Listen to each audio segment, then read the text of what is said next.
começamos mais um Bem Entrevista. Desta vez o nosso convidado especial é o professor da Universidade Federal de Santa Maria, aposentado, José Antônio Brenner, pesquisador, historiador, enfim.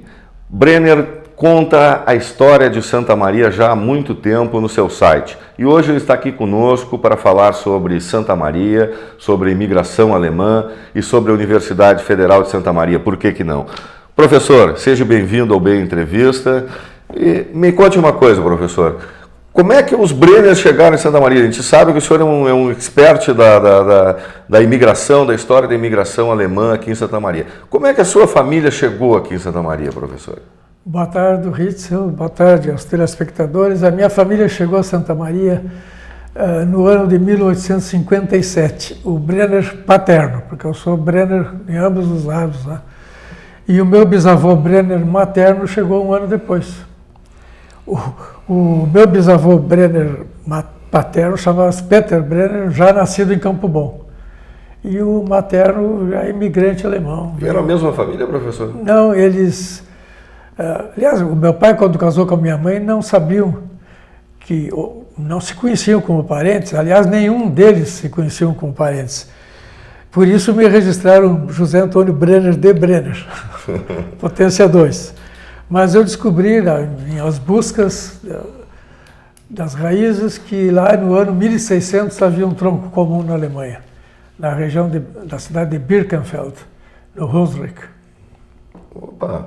E de onde é que veio essa paixão pela cultura, pela essa imigração alemã, professor? Quando é que o senhor começou a pesquisar e a publicar o resultado das suas pesquisas? Eu tenho dito que o meu interesse é para saber quem eu sou e por que estou aqui, né?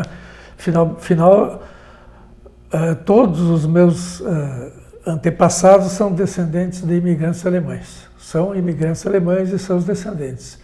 De todos os lados eu encontro, é Brenner dos dois lados, é Niederauer, é Leitner, é Schirmer, é Weber, é Borer e por aí vai. Deutsch. Todos lá. E quase todos da região do Hunsrück, alguns do Rheinhessen, que é Onde fica na Alemanha, mais ou menos? O Hunsrück é uma região marcada pelo Reno ao norte e leste, pelo Mosel, rio Mosel, ao oeste, e o rio Nahe e Sarre aos leste e sudeste. Professor, quem gosta da história de Santa Maria percebe que num determinado momento a imigração alemã foi muito forte aqui. Inclusive há textos de viajantes que passavam aqui que falavam que o alemão era a língua corrente. Nos conte um pouco, como é que chegou que os alemães, como é que os patrícios chegaram aqui, professor? Bom, eu também sou alemão, né? Eu sou Ritzel também, né? Os alemães começaram a vir a Santa Maria a partir do ano de 1829. A vila era uma pequena povoação, no meio da província, e quando os mercenários do 28º Batalhão de Caçadores, quase todo, constituído por Blumers, alemães... né? Não, os Blumers já foi em 51. Foi em 51. Já foi outra leva de militares, né?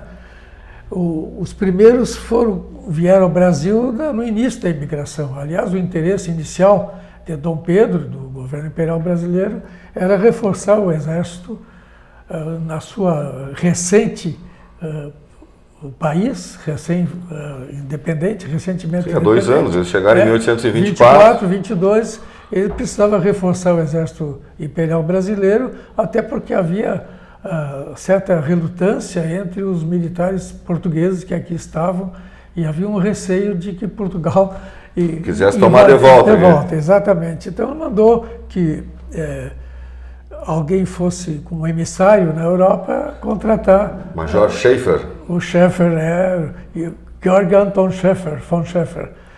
E ele fez isso. Os estados alemães, há que se compreender que a Alemanha não era um país nessa época. Era uma quantidade de 3 dezenas de pequenos estados soberanos de diversos níveis de importância e de nomes, desde condados e principados e reinos, né? Os mais fortes eram o reino da Prússia, o reino da Baviera, a Áustria, que era uma mulher germânica também, e nem todos não permitiam essa imigração. Então, No início, sabe-se que vinham disfarçados como colonos nos primeiros veleiros. Mas eram soldados, né? Eram soldados e também colonos alemães. Mas várias embarcações do início da imigração traziam mais soldados do que colonos. É certo dizer que eles estavam desempregados, esse pessoal com as guerras napoleônicas, tinha acabado? Não há dúvida. Havia muita dificuldade. E a corrente migratória se fortaleceu por isso, né? Havia uma dificuldade muito grande de sobrevivência, a terra já não estava tão disponível, havia fome, dificuldade de emprego. Napoleão tinha promovido a vacinação, isso aumentou a população e, como consequência, também as dificuldades sociais.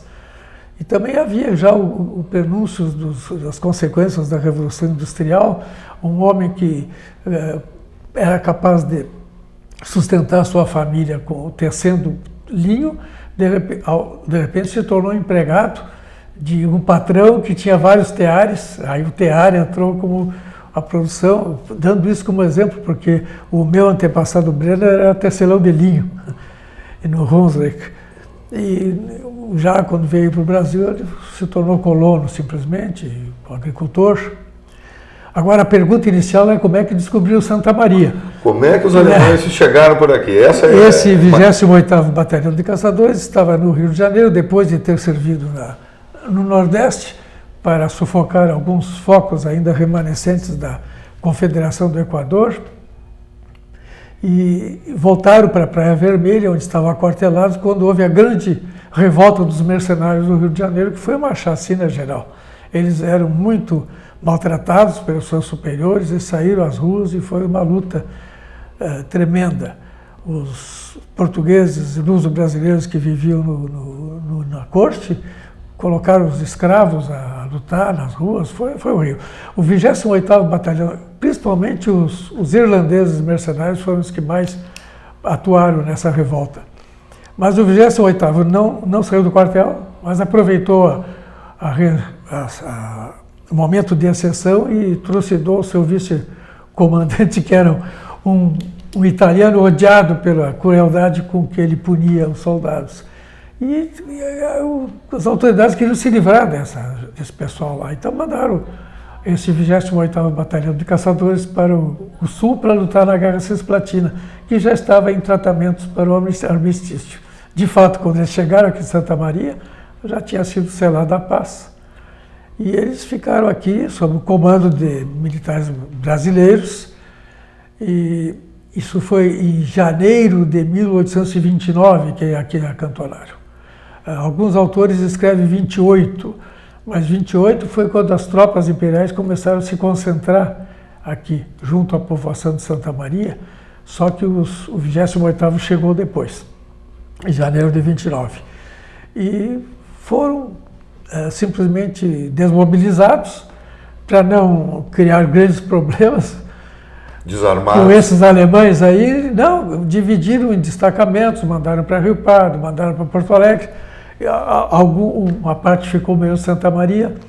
Eu fiz uma pesquisa e andei perseguindo o movimento dessas pessoas e encontrei 120 militares alemães chegando na colônia alemã de São Leopoldo.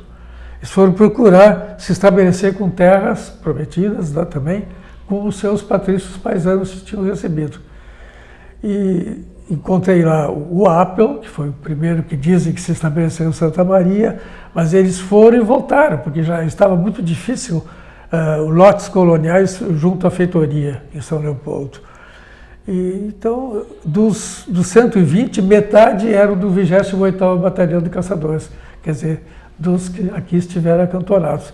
Eu costumo dizer e escrever que esses alemães militares foram os propagandistas da povoação santamariense, porque a partir de então começou a haver uma corrente migratória de colonos alemães das antigas colônias para Santa Maria. Eles gostaram da terra? Estava difícil de obter lotes próximos a São Leopoldo, que ainda era uma vila que estava nascendo, né? E quando dizem que veio para São Leopoldo, não quer dizer que veio para uma cidade chamada São Leopoldo, veio para uma grande área chamada Colônia Alemã de São Leopoldo, criada para os imigrantes alemães se estabelecerem. Então voltaram para Santa Maria, lá tem uma vilazinha muito agradável no meio da província. Começaram a chegar, muitos vieram de lá para cá, mesmo durante os 10 anos da Revolução Farroupilha, com todos os perigos de enfrentar essa viagem, em velhas estradas, em cursos d'água, né? O Rio dos Sinos, depois o Jacuí. Uma terra em beligerância e tal. Sim, havia requisições de ambos os lados dos que estavam em litígio, né? Eles continuaram vindo e foram eles que se estabeleceram em Santa Maria e garantiram que a povoação não se detivesse no seu pequeno progresso de então, porque os homens da terra saíram a campo para o conflito que se estabelecia num ou outro das suas facções. O que eles faziam aqui? Quais eram as atividades? Se estabeleceram principalmente como comerciantes e fabricantes de produtos. E agricultores também. Na zona urbana, então, não foram para... Alguns agricultores, mas a maior parte produziam alguma coisa, ou eram ferreiros, ou eram alfaiates, ou eram pedreiros, ou eram... Santa Maria já era um entreposto comercial famoso? A vocação, ou foi os alemães que a vocação de Santa Maria para o comércio já era notada nessa época, por ser um lugar central. Daqui partia as estradas para a região das Missões, subindo na boca do monte, né, na boca do mato, a boca do monte, a grande picada que levava à região missioneira, a picada do Jacuí, né, indo na direção de Porto Alegre, ia para o sul.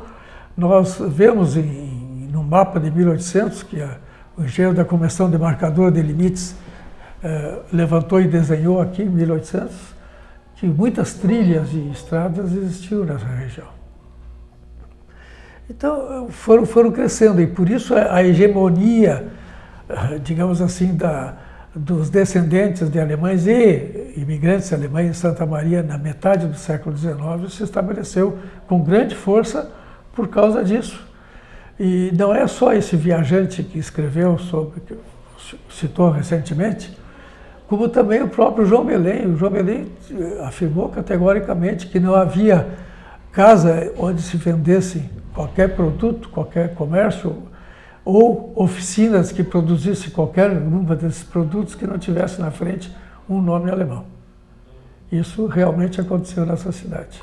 Uma pequena curiosidade, uma vez eu fiz um trabalho sobre a imigração judaica aqui, e esse pessoal que chegou da Europa Oriental não sabia nada de português. E contam que os primeiros colonos judeus que desceram para a cidade e tal, para mantimentos, não conseguiam falar com portugueses, não ter esse contato, mas foram tratar de comércio com os alemães pela proximidade do hebraico do Yiddish, né? Com o alemão e tal, que são línguas muito parecidas, e que isso criou os judeus vieram também para o comércio na cidade e se estabeleceram pela essa facilidade do domínio do alemão, aqui da língua alemã. Isso... Chegaram a partir de 1904, né, para a colônia de Philipson, e depois desceram para Santa Maria, para Porto Alegre também. Mas... eu não sei quando é que os Ritzel chegaram a Santa Maria. Eu só sei que chegaram ao São Leopoldo, o Geniarca, no Brasil, em 25, né, segundo ano da imigração. Já os meus antepassados Brenner chegaram depois, em 29. 29. E o meu antepassado Brenner, do lado materno, já veio em 46 para Porto Alegre e depois Santa Maria, anos depois. Mas assim, naquela época ainda da Revolução Farroupilha, na metade, meados do século XIX, né, os alemães se estabeleceram aqui. Mas em seguida a gente já vê eles como chefes militares, grandes comerciantes, chefes políticos. Como é que é essa ascensão dos alemães, essa aceitação da colônia, dos portugueses, dos crioulos, da sociedade crioula aqui para os alemães? Foi tranquilo isso? Há pouco foi mencionado o nome Brumer. Justamente com a imigração dos militares para a Guerra contra Rosas, em 1851, é que veio um grande número de alemães de escolaridade maior do que os seus antecessores colonos, que tinham um nível de instrução bem mais inferior. Então, junto com esses Brumer, vieram pessoas que se tornaram professores, jornalistas, o caso do von Koselitz, Porto Alegre, muito conhecido, embora ele não fosse um militar, ele veio junto com um grumete de navio, né?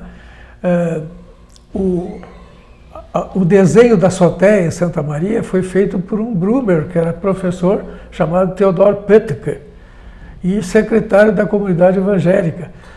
E diga-se de passagem que a azoteia era uma casa da família Niederauer. Niederauer, sim. E que era e hoje completamente destruído. Acho que as pessoas que vão conhecer a azoteia hoje não percebem a importância que ela tinha naquela época que foi construída. Mas era uma grande casa de fazenda, pode-se dizer assim, professor? A azoteia foi construída pelo tio e sogro do coronel Niederauer. Justamente foi iniciada quando ele partiu para a guerra da qual não voltou. Paraguai, a Grande Guerra. Ele foi para o Uruguai e de lá direto para o Paraguai. As revoltas do Flores ali, né? Depois partiram junto com as tropas uruguaias. Ele nem conheceu a sua última filha, que era Adelaide, que nasceu depois dele ter partido. E a importância da azoteia é, por um lado, ter abrigado essa família que nos deu um grande herói militar, que é o coronel Niederauer. A família dele viveu lá até o final. E o outro lado também é a importância arquitetônica, né, que era o único exemplo na província gaúcha de uma casa de arquitetura rural platina. Isto é, o alpendre com colunas e a cobertura por um terraço, que não pôde sobreviver numa região de grande precipitação de chuva como Santa Maria. Mas por isso se chama azoteia. Azoteia justamente chama-se o terraço sobre uma torre, sobre uma casa para si. Um mirante, né, em cima da casa. Exatamente. Observar a distância. Me conte uma coisa, professor. E o Niederauer, naquela guerra do Paraguai, já surgiram grandes heróis, quase muitos saíram aqui do Rio Grande do Sul. Na maior parte, esse pessoal saiu aqui de Santa Maria. Né? E essa colônia alemã aqui de Santa Maria se destacou nessa guerra. É só o Niederauer que se destacou? Nós consideramos ele o nosso grande herói militar, né? Temos esse busto, que até está faltando louros nesse busto, não está, professor?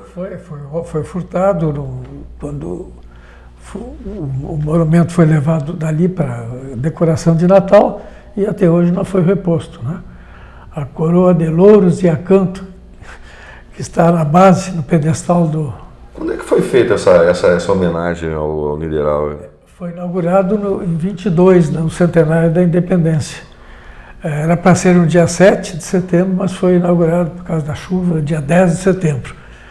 Então, eu costumo dizer que 90 anos ficou no espaço público e ninguém arrancou a coroa. Quando a autoridade municipal removeu dali por causa de uma decoração natalina, estava sob guarda do município, aí alguém foi lá e arrancou. Puxa vida, professor.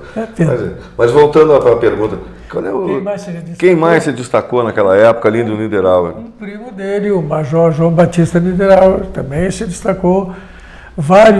3 filhos de um imigrante alemão chamado Valentin Seidler, que não tinha mais o nome do pai, porque casou com uma luso brasileira, então era Valentim dos Santos. Eles adotaram o prenome do pai e o sobrenome da mãe, se destacaram lá também. Um outro que depois foi muito execrado, Santa Maria, que era Martin Herr, por causa de problemas políticos aqui, mandou matar o cunhado do Daut, o pai do poeta, na rua do acampamento. Esse também se destacou, inclusive ganhou a Ordem da Rosa lá. E outros que eu não me lembro agora de citar, né? É certo dizer que Santa Maria era o ninho dos heróis da Guerra do Paraguai, né? Que foi um pessoal que se destacou. Pelo menos dessa força de cavalarianos, né? Que daqui partiu, que foi organizada pelo Niederauer, aqui em Santa Maria, foi. Mas lá de Rio Pardo também seguiu o Barão do Triunfo, né? Que era grande amigo do coronel Niederauer e seu superior, era o Andrade Neves, né? Por sinal, nós tivemos aqui como prefeito um descendente dele, Miguel Miguel de Andrade Neves Meirelles. Sim. Tem a foto dele ali no arquivo, né? O senhor faz parte lá do arquivo, né, professor, do grupo de estudos? Nós temos uma associação de amigos do Arquivo Histórico Municipal. Quais as atividades, professor? A finalidade foi justamente apoiar as necessidades do arquivo, que são muitas e que algumas coisas foram conseguidas, né? O arquivo não possui sequer um condicionamento de ar, né? Quer dizer, que é necessário para a manutenção do acervo, né? Mas foi feito pinturas, mobiliário, tudo, coisas que a Marquista é a sigla da Associação de Amigos do Arquivo Histórico Municipal. Campanhas, todo ano tem a Semana do Arquivo, que a associação participa, a palestra de pesquisadores, e exposições, como agora tem uma lá sobre os cinemas de calçada de Santa Maria. Faz parte dos 55 anos do arquivo, né, de atividade. Foi lançado nessa comemoração dos 55 anos o site do arquivo com uma parte do acervo já digitalizado, que é a parte dos processos crime e o acervo iconográfico, né, a fototeca. Então nós temos só 3 anos de associação.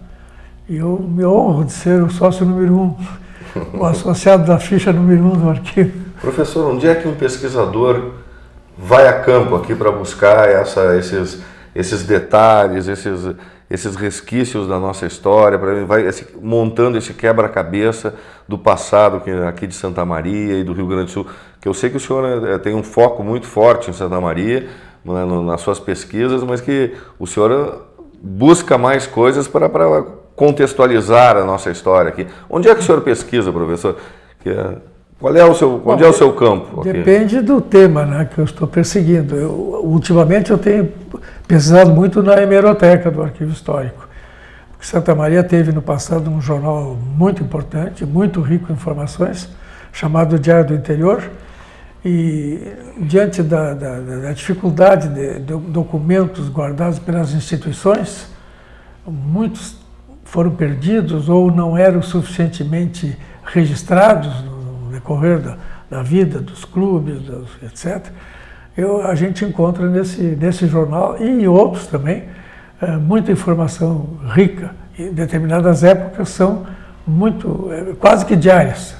Estou me referindo agora ao Avenida Tênis Clube, por exemplo, né?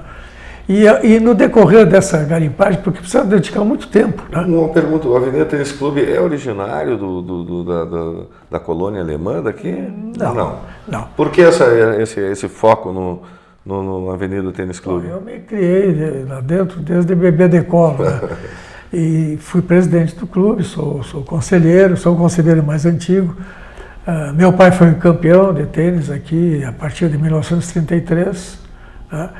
E eu senti justamente que as atas havia lapsos, lacunas, espaços sem registros, e também elas não eram suficientemente elucidativas em muitos casos. O deles é um dado capital, que é a data da fundação, né?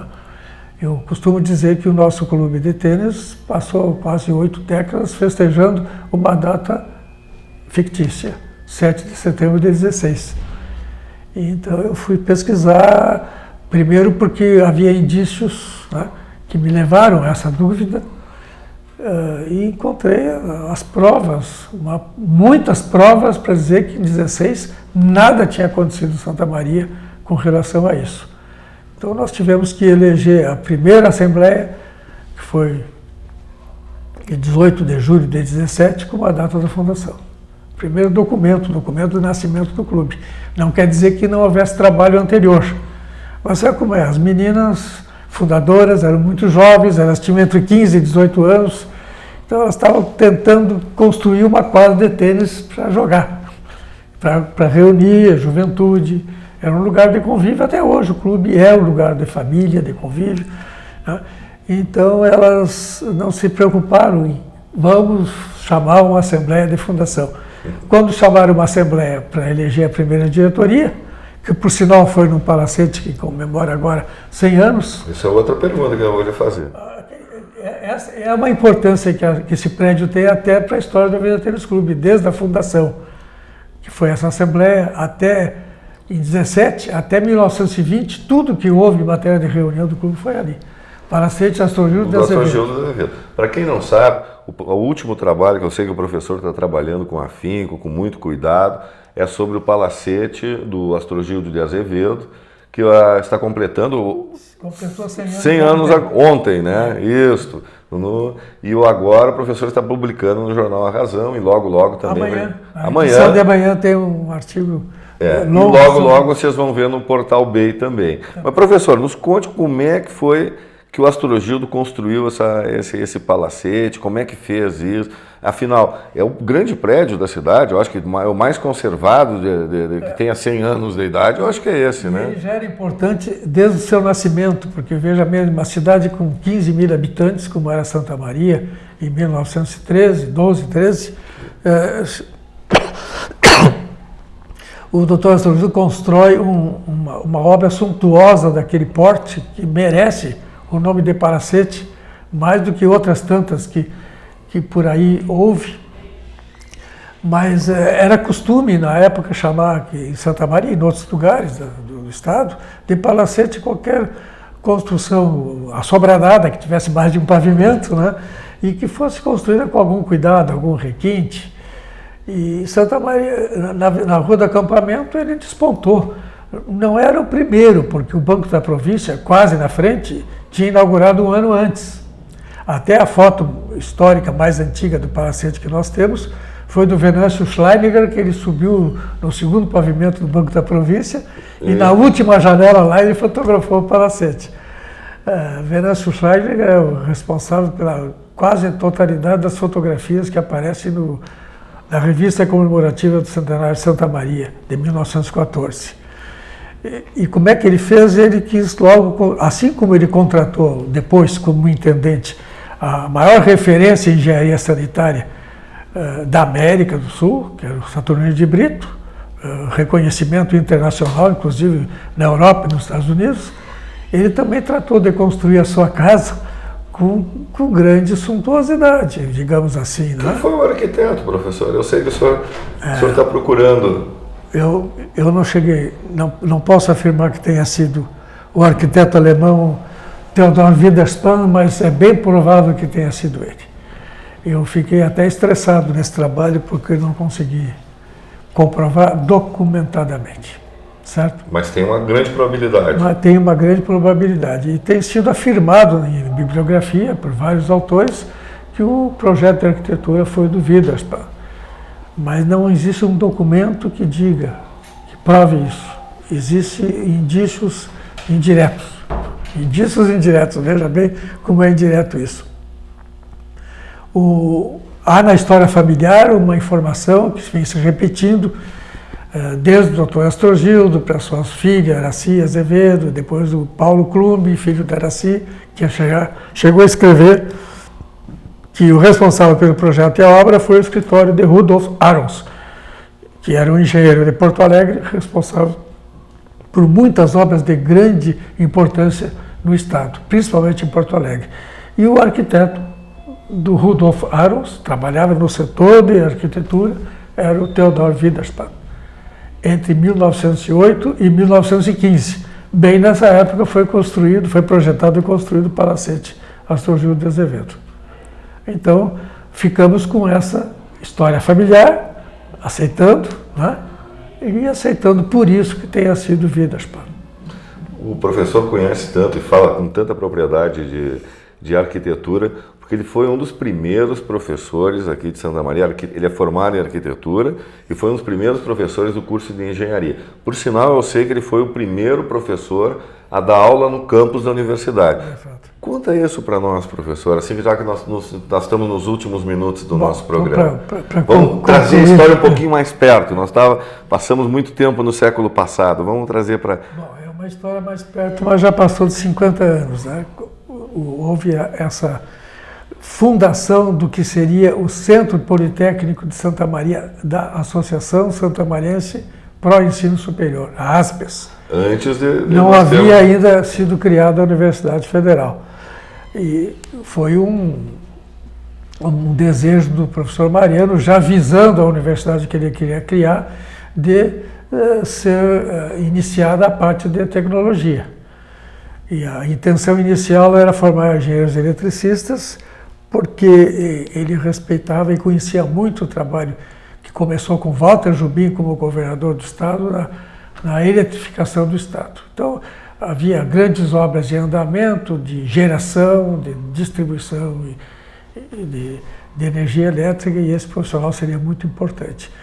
Mas, enquanto se trabalhava, eu num grupo, eu muito jovem aqui, há pouco tempo, formado, para essa primeira unidade de formação de engenheiros, foi criada a universidade, e aí mudou o plano para a Faculdade Politécnica para formar engenheiros civis e eletricistas.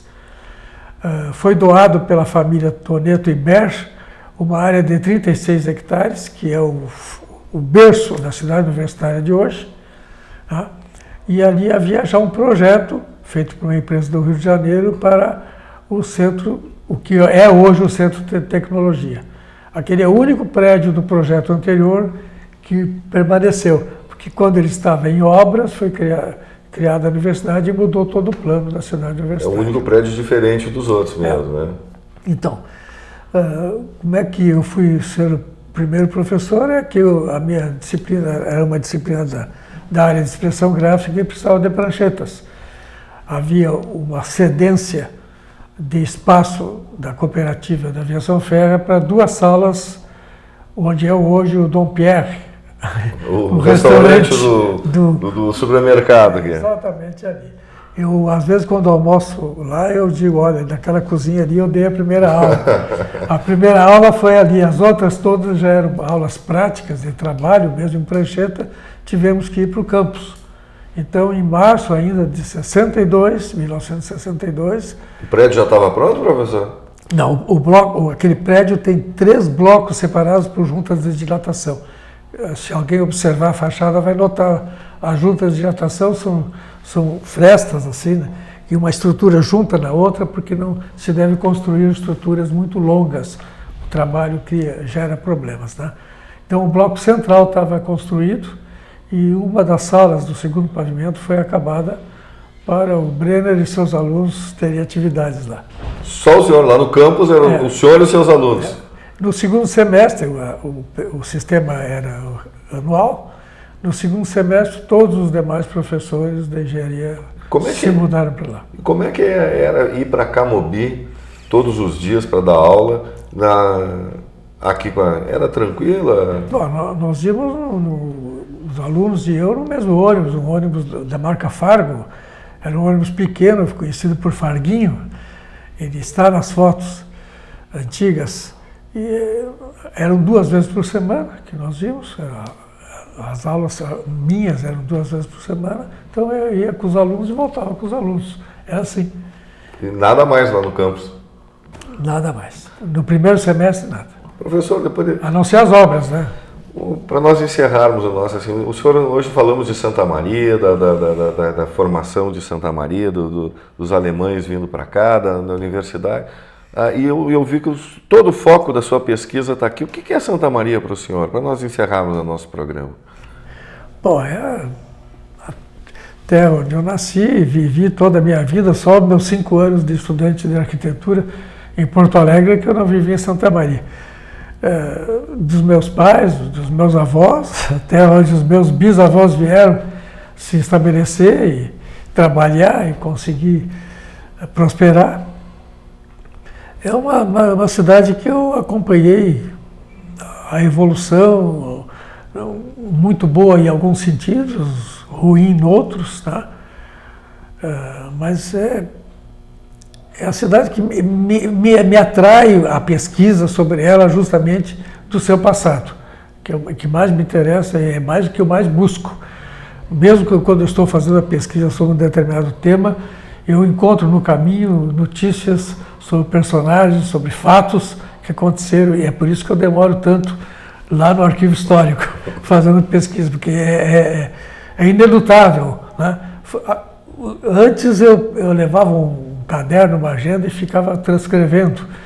Modernamente, mais recentemente, vamos dizer assim, eu fotografo as notícias. Isso reduz o tempo lá, mas me aumenta o tempo na frente do meu computador para transcrever aquelas notícias a partir das fotografias, né? E não são só notícias, são imagens que interessam, de comércio, são necrológios muito ricos sobre personagens que interessam também. Então eu vou acumulando meu banco de dados com essas informações e se eu viver mais 30 anos eu teria muita coisa para produzir. Professor, onde é que o Santamarense encontra o resultado das suas pesquisas na internet, que eu sei que o senhor tem chama-se Brenner de Santa Maria. E ali se encontra alguma coisa. Eu vou postando. Eu não sou muito frequente nas postagens. Eu vou postando de acordo com assuntos mais interessantes. Mas já tem vários anos ali, já tem 7 anos. Uma boa dica para quem gosta da história. Estamos terminando agora mais um Bem Entrevista, agradecendo ao professor José Antônio Brenner pela sua participação, esclarecimentos e, mais de tudo, trazer um pouco da história de Santa Maria para todos nós. Muito obrigado, professor. Até a próxima. Muito obrigado. Fiquei muito feliz de estar aqui e conversar com meu amigo Ricardo Reitzel.